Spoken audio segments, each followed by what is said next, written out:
नमस्कार दोस्तों, study with Dev channel में आपका स्वागत है। दोस्तों, राजपूत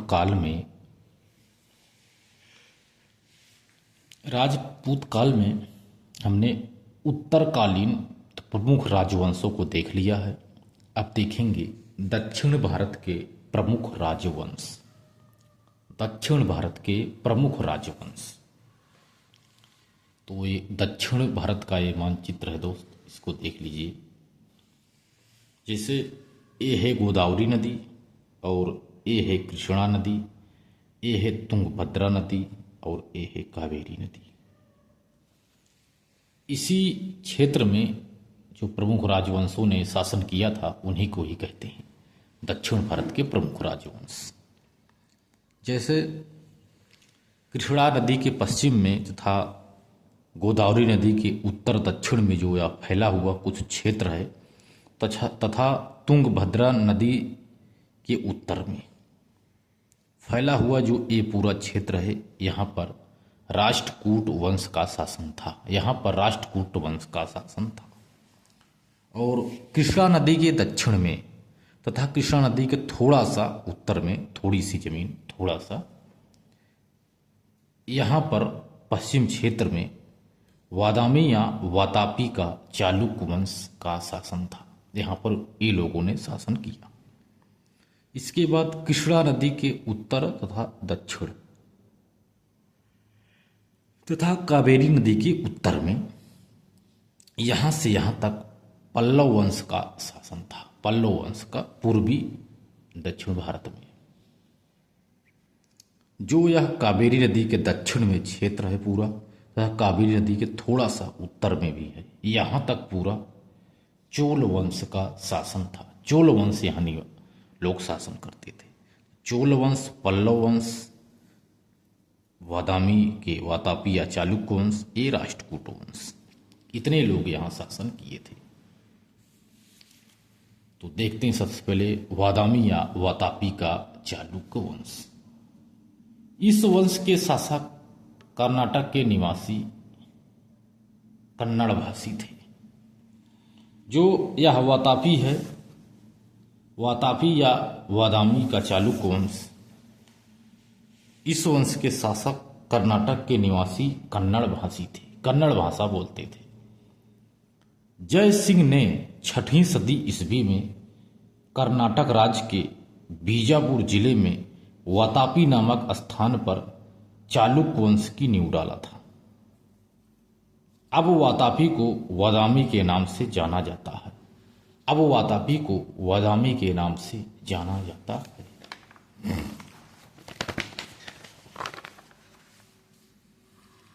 वादामी के नाम से जाना जाता, इसलिए चालुक्य वंश के शासकों को हम वादामी या वातापी का चालुक्य वंश कहा जाता है। इसीलिए इन्हें आरंभिक पश्चिमी चालुक्य शासक कहा जाता था, क्योंकि पश्चिम क्षेत्र में है, दक्षिण में पश्चिम क्षेत्र में। इन्हें आरंभिक पश्चिमी चालुक्य का शासक कहा जाता है। जय सिंह के बाद उसका पुत्र रणराग शासक हुआ, किंतु उसका कोई योगदान नहीं रहा। ये रणराग जो दोस्त जय सिंह का पुत्र है, जब ये शासक हुआ था ना, तो इसका कोई योगदान नहीं रहा। इसके बाद पुलकेशिन प्रथम आता है 535 से 566 ईस्वी तक। तो पुलकेशिन शब्द का तात्पर्य है महान सिंह। पुलकेशिन शब्द का अर्थ है महान सिंह।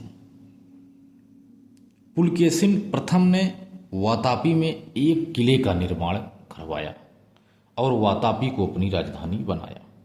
इसका एक ही कार्य है पुलकेशिन प्रथम का कि इन्होंने वातापी में एक किले का निर्माण करवाया और वातापी को ही अपनी राजधानी बनाया। इसके बाद आता है इंपॉर्टेंट शक्तिशाली शासक पुलकेशिन द्वितीय, जो 609 से 642 ईस्वी तक शासन किया था। ये इंपॉर्टेंट है दोस्त। तो पुलकेशिन द्वितीय को जानने का स्रोत है ऐहोल अभिलेख, जिसे ऐहोल प्रशस्ति के नाम से जाना जाता है। ऐहोल प्रशस्ति जो है इसकी भाषा संस्कृत है और लिपि है ब्राह्मी लिपि है। इसके रचनाकार हैं रवि कीर्ति इसके रचनाकार हैं। स्थापना वर्ष है 634 ईस्वी। रचनाकार रवि कीर्ति। कर्नाटक राज्य में बीजापुर जिले में ऐहोल नामक स्थान पर पुलकेशिन द्वितीय ने ऐहोल अभिलेख को 634 ईस्वी में स्थापित करवाया था। कर्नाटक राज्य में बीजापुर जिले में ऐहोल नामक स्थान पर पुलकेशिन द्वितीय ने ऐहोल अभिलेख को 634 ईस्वी में स्थापित करवाया था। इस अभिलेख पर महाकवि कालिदास भारव के नामों का और महाभारत के कुछ विषयों का उल्लेख किया गया है। रवि कीर्ति पुलकेशिन द्वितीय का दरबारी कवि था। वह जैन धर्म का अनुयायी था। रवि कीर्ति पुलकेशिन द्वितीय का दरबारी कवि था। वह जैन धर्म का अनुयायी था।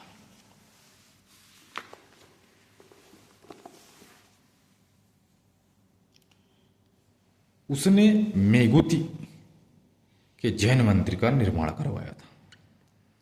पुलकेशिन द्वितीय ने परमेश्वर, दक्षिणापथेश्वर और श्री वल्लभ सत्याश्रय जैसी उपाधियां धारण किया था।